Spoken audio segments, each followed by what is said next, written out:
Welcome back to the In the Blues Tone podcast. My name's Shane. Yes, it's been forever and a day since I've done an In the Blues Tone podcast episode. I've kind of let it go because it feels like every channel is doing a podcast. Even though I was doing them back in the day, I've just kind of let it go because there's just a lot of people doing the same sort of stuff. But I know I've got a bit of a different perspective on how I look at gear based on the fact I not only do the studio stuff, but I actually go out and play live. So I figure it might help some people. And we're going to discuss a few different things. I always ask for your feedback as well. So comment down below if you have any comments to add to the conversation. It's always great to hear from everybody. You know, I've been doing YouTube just over 10 years full-time since I left my day job. I can't believe it's been 10 years already. It was actually in April of 2024. And you might have noticed I've been posting far less. I feel like the scope of YouTube has changed a lot over the last 12 months in particular.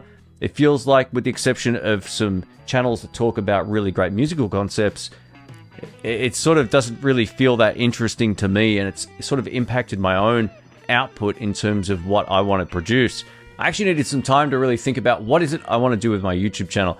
I see a lot of disposable content. I don't want to be one of those channels. I've always tried to pride myself on coming up with original ideas and also keeping the standard up. But I've also let a few things go that I really enjoyed because I felt like there was too much of the same stuff going up. But you know what?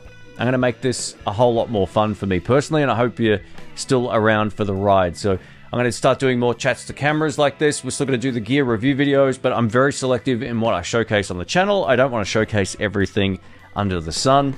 That doesn't interest me whatsoever. So I'm just going to do the stuff that I think is kind of cool, or stuff that I see a lot of requests for. And if you ever have any requests and I can borrow it from Sky Music or get my hands on it in some capacity, let us know in the comment section. Next year I have some plans to do some very different stuff. You know, one of the things that I really like doing is trying new things and seeing what kind of response we get. Some series of videos have definitely run their course, so I'll be letting go of a few others, but I really enjoy mixing things up and keeping it somewhat fresh as you can when everyone seems to be doing a very similar thing anyway. So anyway, thank you again for all the support. Thanks to the Patreon members on YouTube, everybody who supports the channel, subscribers. I really do appreciate it. Let's get into this podcast. All right, let's get into this podcast. So I asked a question on my feed last night that said, have you ever repurchased a guitar or amplifier you sold in the past? And I ran this as a poll. So it had 500 votes in 10 hours, which was awesome. So thank you everybody for your feedback. And 44% of the people said, yes, I've done that before. 47%, which was the majority, said no, I sold it for a reason. And 9% said other. Now, there were some really interesting comments and all that kind of stuff on the feed. Now, I've done this personally myself, but the reason I asked this question is because there's been a guitar that's been sitting in the back of my brain for years, and there's one that's come up. And thinking about this a little more broadly, I've actually done this quite a number of times, and also recently. So the first two things that come to mind is, after selling a Kemper, a few years later, I got another Kemper, and the reason why is it's an awesome piece of tech. We're also going to talk about digital modeling amplifiers and whether or not they're peaked and all that kind of stuff in just a moment as well. But this was one of the things that I was like, man, this suits exactly what I'm looking for. And in hindsight, I probably shouldn't have sold it, but I sold it and I ended up with another one. I've done this so many times with amplifiers, whether that's PV Bandits.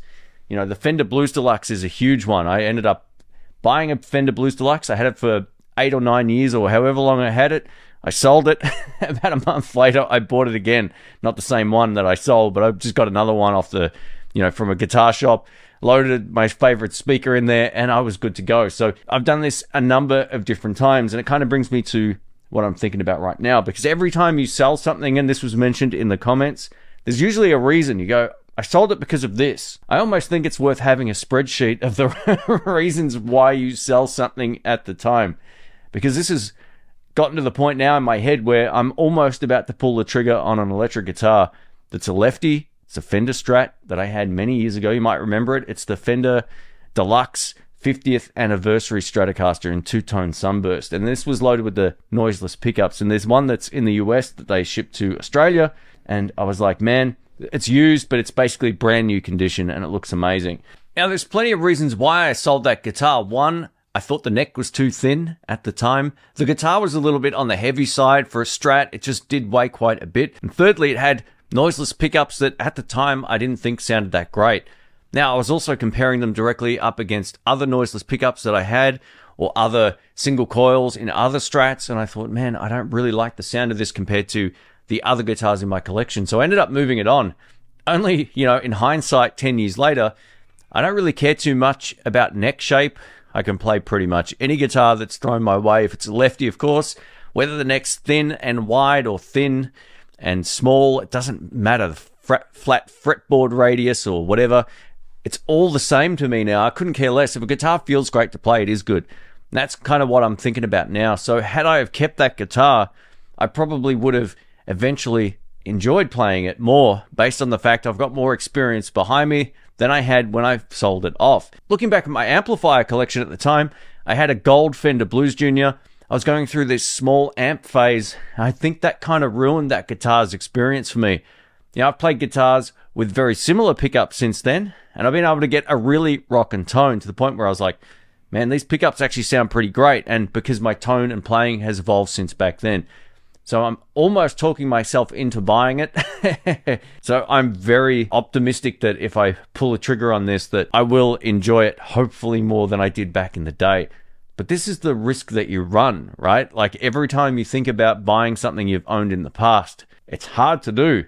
I remember when I went to get the Kemper, they had 1/3 off the price of the Kemper, which made it about twice the price of the Kemper Player, which is that pedal. And it was a much better decision because I could profile all of my amplifiers. I don't just want to use all the library of online files. I actually want to make my own. So the Kemper, for those who don't know, it kind of profiles your sound. You run a microphone in front of your amp, and that's the sound that it records, and then you can just recall it nice and simply. So for me, this is perfect. I also deliberated about it for weeks. I was like, man, I better do this soon. How long's the sale on for? Trying to crunch the numbers and doing all that stuff, only to buy it and appreciate it more because I had that experience of what I didn't like about it in the past. So I have a feeling now if I pull the trigger on this guitar, I might actually enjoy it, and it would be a great addition to my, what I would consider a relatively small guitar collection. It's a guitar that I would play live because it has those noiseless pickups when I do need noiseless pickups, but it also might make me go back to single coils in my American Original 50s Strat if I need to. Now that white Stratocaster, I love the lace sensor pickups, they're great, but I probably wouldn't need one almost noiseless guitar and one with full noiseless pickups, or maybe I can do a mod here or there, but I kind of just want to buy that guitar and keep it as it is, as sort of like my first professional electric guitars, the first guitar that cost anywhere near that amount of money when I first bought it, and there just wasn't anything else like it at the time for a lefty like me. So I'm right on the fence. I've let it go for a couple of weeks. I'm been thinking about this. Oh, should I do it? Should I not do it? But I feel like, if I was to get this again, I would definitely appreciate it in a different way. And whether or not it's the guitar that ticks all the boxes in every way, that almost doesn't matter to me anymore. I'll make it work. And as you're playing and ear evolves, you can generally get great tone out of, or in, the tone that you like out of almost anything. So that's what I'm kind of thinking about. Let us know if you've purchased something, sold it, only to get it again, and rinse and repeat.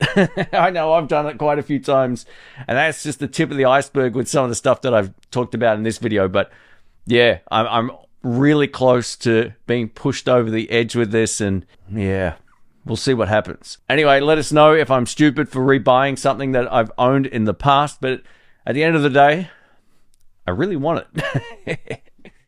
All right, let's talk about digital modeling amplifiers or profilers, all-in-one multi-effects processor pedals, and if the technology's actually peaked as of right now. Will the sound actually get any better? Over the last 5 or so years, I've had the opportunity to test and review plenty of different multi-effects processor pedals, and it's gotten to the point where even the least expensive Flammer ones sound every bit as good as some of the more expensive ones that I've tried out and reviewed.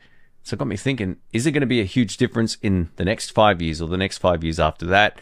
My assumption on this is no, and I'll explain why. So the Kemper profiling amplifier here actually replicates the sound of your amplifier and signal chain, all that kind of stuff. So if you've got an overdrive going into a clean channel and you've got it mic'd up and you capture that sound, that's what you get back. And this is still very relevant even in 2024.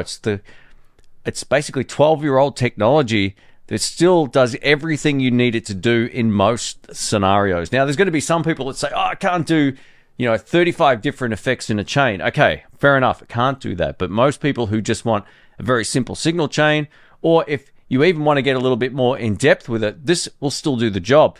And this isn't to promote the Kemper because I bought it. I feel the same way about the Head Rush, the Axe Effects, and all these other ones. They all sound arguably the same. What it comes down to now is how you can order the effects and what other options you have, whether or not it's suitable for live use, whether it's not, and the overall interface. The only upgrade that would necessarily need to come to something like the Kemper would be a screen that's got a touch screen like an iPad or even the Tone Master Pro. That had a really beautiful screen on it, and essentially it didn't sound, the Tone Master Pro is a great example, it didn't really sound any different to some of the other multi-effects processor pedals that I've used. And it's a lot more expensive. I don't like it more than the Kemper, which is why I ended up buying a Kemper. This isn't to say the Fender Tone Master Pro is a bad unit, because it's not a bad unit. I wanted my particular signal chain sound, not a multi-effects processor pedal. So there's two different things going on there. This allows me to basically get the sound of my amps, whereas other units allow you to get every sound of every amp and then all the delays and so forth on there. Now, if they were to upgrade the Kemper, they really just need to put a new screen on it, and the internals will still be able to do exactly the same thing. After selling my Kemper and getting another one, I was really on the fence about, well, should I get one? I know why I sold it, all that kind of stuff. But I took a different approach with it, and for me, it works great. And I love the fact that it just sounds as good as it does. So would upgrading the CPU give me a better sound? No. It's gotten to the point where the audio quality out of these things, any of them, even the cheaper Flammer units, all sound really solid. Now, there's people that will argue that it just comes down to the impulse responses, for example. And I would agree on digital multi-effects processor pedals, some of those aren't as good as others. Some companies take it far more serious. And some of the larger, more complex units give you a lot of different options when it comes to its outputs and using it in a live situation. Not every multi-effects processor pedal is good in the context of a live mix. So there's tools for the job, but the thing is right now I could take, the Hot Tone Ampero, I could take the Flammer FX150B or any other number of far more expensive options, whether that's the Head Rush or the, Axe FX2. I know that's not a dedicated multi-effects pedal, but just for the sake of the argument. And in a blind test, if I spent some time with them all, there might not be as big of a difference as you might think. But it all comes down to the signal chains, and this is where I think the majority of the power of these units goes up, because being able to sort of assign signal chains in all different types of ways sets it apart from more simplistic units. But a lot of even the cheap units now, you can sort of drag effects around, but you can't drag as many into the signal chain as you can with more expensive units. So that's where the CPU power is going. This is more about sound. I don't think the sound is going to get any better than it is currently for the majority of these effects, and we'll see in 10 years whether or not I'm right or wrong. When the next version of the Kemper comes out at some particular point in time, sure, they might upgrade the CPU, but I'm tipping it won't sound any better than this. It'll just have a better interface. This is just my thoughts on it anyway, but I'm going to predict that the sound doesn't really change on the next version of the Kemper. It's going to be either the interface or how it handles lots of different effects. But sound quality-wise, I think it's peaked. Anyway, let us know what you think. Up next, we're going to talk about the Fender Player Series 2. And these just came out the morning of shooting this particular video. Now, interestingly enough, I was on the, behind-the-scenes review list for these guitars, but unfortunately, Australia got no lefties in at the time of launch, so odds are I'll be reviewing one of these in October or November, at least after the hype anyway, so that's always a good thing. I know a lot of people don't seem to like videos that all go up at once, but it's marketing. It's just how it works, and I think it's actually pretty good, especially when camera releases go up, because you can find your favorite creators, watch their videos first, and then you're done. You can just get a good opinion on what's going on, but I understand not everybody likes it. But we're going to talk about these particular guitars and just, how they look, what's changed, all that kind of stuff. So from what I've seen looking at least at the Sky Music website, they don't seem to be any more expensive, at least on sale as a pre-order, than the prior version, which is good. So that's cool. They've kept the price very similar.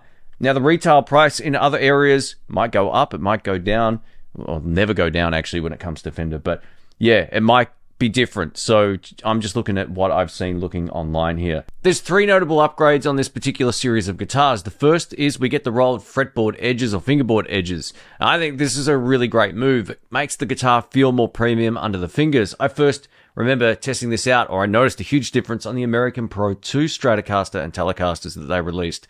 They had the rolled fretboard edges and it gave it a really great played-in vibe. Secondly, we also get the return of the rosewood fretboard if you want that, or of course you can go for the maple. That's completely up to you. I think this is a really great thing visually. Now, if you're wondering whether or not, Pal Ferro sounds different to rosewood, I think it's been pretty well explained that it doesn't make a big difference to the sound, but visually, rosewood still looks really nice. The third major upgrade is we get revoiced single coil pickups, and I've never had a problem with the pickups in the past, so it'll be interesting to see or hear how these vary compared to the prior version at some particular point when I get a chance to test them out. I've never had an issue at all with the Player series going all the way back to my old standard models that I got many years ago. The Player series and also to some extent the classic vibes are my go-to anytime I travel and I want a guitar to hit the blues jams and all that kind of stuff. I bought so many made in Mexico Strats over the years. They're just absolute workhorse guitars that will get you through any situation, and their pickups handle drive great. They've got the classic Fender tone. I don't have a problem at all with the prior version of the pickup. So, you can go back to any of the Strats I had 10, 15 years ago that were all, the Player series, the standards back in the day. They were all so good. My white Strat that I was an idiot for selling as well. You might remember that Arctic white one that I had. Not the American Player one, but I actually had a made in Mexico one. And that thing was awesome. It was really good. So the pickups have never been a problem on these guitars. And even the current ones, the prior versions to these, I didn't really have a problem with their tone. I still think they're arguably the best value Strat and Telecaster out there if you want a guitar you can gig with and you don't have to stress about it. It's a really good option. All right, let's talk about what they've got in this particular lineup. So there's Strats and Telecasters. We've also got the Jaguar, however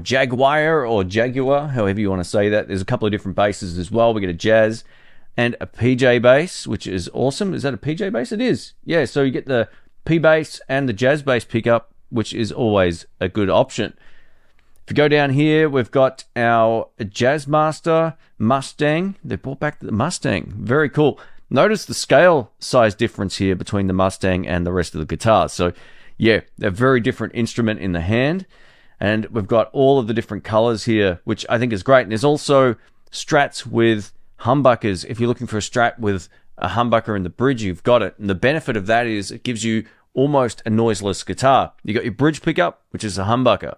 You got bridge and middle, which cancels the hum. You've also got middle and neck, which cancels the hum. So you got a very versatile guitar there if you are concerned at all with single coil buzz.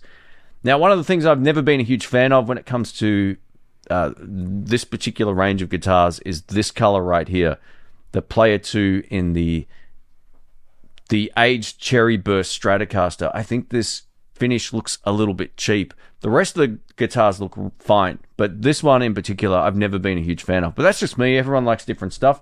You don't have to like the same ones that I like. Out of all of these colors, just looking at this particular screen, my favorite is the Aquatone Blue. I think this just looks beautiful. It's a good point of difference from your typical Sunburst or black Strat, right? Of course, there's a black Strat. And I'm also a huge fan of the yellow on the right here, this Telecaster. This reminds me of a vintage Tele, which I'm a big fan of. Now, if we go down to some of the other options here, we've got the Jazzmasters. You can see what colors they come in right there. That's pretty cool. There's also the Jaguars, or Jaguar, as we say in Australia. They all look good. There's the Mustangs right there. So two pickup sort of shorter scale length electric guitars. Again, I've never been a huge fan of the look of these, but, they suit a particular type of player and person. It's just not this boring guy over here. And then we have our bass options as well, which is fantastic. I've always been a big fan of their bass guitars. I actually want to get one at some point down the track. And there we go. So that's the Jazz or the PJ bass. PJ basses are the most versatile, especially for recording purposes. This is something I could see myself owning if they make a lefty in one of them. I'm not sure I actually saw one in the list anywhere. But anyway, it doesn't mean that they're not going to do them, which, yeah, this is just sort of press release thing that I got a little while ago when I thought I was going to be on the release for these particular guitars. But it's great to see that they're making plenty of lefties and right-handed guitars in this particular range. And, you know, this white blonde bass over here looks really cool. But if you're a lefty like I am, we get 3 colors. There's the 3-color sunburst, of course, it's Fender. We get the polar white, which I really like. It's got more of an edgy, modern look to it. It almost looks a little silvery. And the aquatone blue is the guitar that I would pick. If I had to pick one of these, I would pick that. I think that looks great. But yeah, I really like these. I think they look really great. And of course, if you're a right-hander, look at all of your options here. So there's plenty of different colors, plenty of different pickup configurations and options. So yeah, and I think with the new updates when it comes to the rolled fingerboard edges, that's probably the most meaningful one. You know, some could argue the new pickups might sound better. It's one of those things, if you've got an amp with a 3-band EQ, you can probably get them to sound somewhat similar. But I've never had a problem with the previous pickups in these guitars, so it's great to see them moving this line forward with a few additional tweaks. Thanks for watching. Thanks for listening. My name's Shane. If you enjoyed the podcast, please leave a thumbs up. I appreciate it. If you're watching, of course, on YouTube, I also post this over on iTunes and any of the podcasting software. So you can either find it online at inthebluespodcast.com or load up iTunes and type in the exact same thing. Anyway, I hope you've enjoyed this video. It's been fun getting back into this. I'm a little rusty with it, but I definitely want to bring this particular series of videos back. I really enjoy doing them for YouTube. It's just good discussion points, gets everybody involved, and yeah, I hope you're all doing well. Thanks again for the support. I really appreciate it, and I will catch you on the next one. Catch you soon. See ya.